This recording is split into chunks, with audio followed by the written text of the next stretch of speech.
बोलिए श्यावर रामचंद्र भगवान की जय। कहा गया है कि कभी कभी देखने में आता है या सुनने में आता है कि जब हम भगवान के प्रसाद अर्थात चरणामृत, चरणोदक या पंचामृत या फिर त्रिआचम्य जल 3 बार जल ग्रहण करते हैं, जब केशवाय नमः, माधवाय नमः, नारायणाय नमः, इसके माध्यम से जो जल ग्रहण करते हैं, इस जल को ग्रहण करने के बाद क्या अपने हाथ को सर पे लगाना चाहिए? प्रायः देखने में आता है कि हम लोग किन्हीं को प्रसाद देते हैं, चरणामृत, चरणोदक इत्यादि, तो वह लेकर के स्पर्श करके अर्थात भगवान के प्रसाद को पा करके सिर पे लगा देते हैं। तो क्या सिर पर लगाना चाहिए या नहीं? इसका बड़ा ही अच्छा एक सुंदर सा है, हम आपको जो है इसका उत्तर बताते हैं। कहा गया है कि जब हम भगवान के प्रसाद को या चरणामृत को या गंगा जल ही क्यों ना हो, तुलसी दल का ही जल क्यों ना हो, भगवान के स्नान का ही जल क्यों ना हो, प्रसाद में पंचामृत ही क्यों ना हो, कुछ भी रहता है, तो सिर पर लगाना नहीं चाहिए।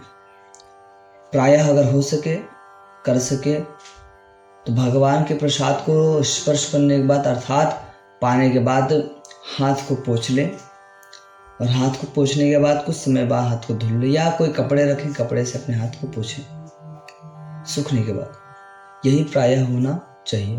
परंतु हम क्या कार्य करते हैं?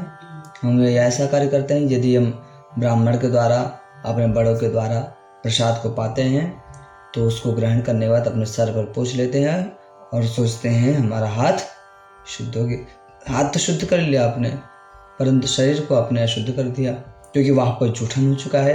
वहाँ भगवान का प्रसाद था, आपने ग्रहण किया, आपने ग्रहण किया का तो आपका हाथ क्या हुआ? जूठा हुआ।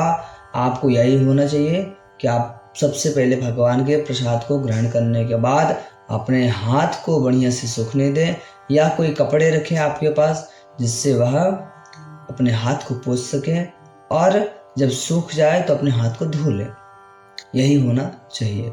हमारा शरीर अशुद्ध हो जाता है, सिर पे लगाने से पूरे शरीर में जो है उसका अंश आ जाता है और हमारा शरीर पवित्र होकर के भी अपवित्र हो जाता है। तो यदि आपको यह सभी जानकारी अच्छी लगी हो तो आप हमारे चैनल ABD ज्ञान गंगा में आकर के इस प्रकार से छोटे छोटे नए नए वीडियोज़ इत्यादि देख सकते हैं, जो कि हम बराबर निरंतर इसमें आप सभी को कुछ ऐसी बातें बताते रहते हैं। जय श्री सीताराम, जय श्री राधे श्याम। आगे की जो वीडियो रहेगी इसके आगे ही हम अगले वीडियो में बताएंगे, और इसके आगे की जानकारी जानने के लिए हमारे चैनल को फॉलो करें, सब्सक्राइब करें, लाइक करें और शेयर अवश्य करते रहें। जय श्री सीताराम, जय श्री राधे श्याम।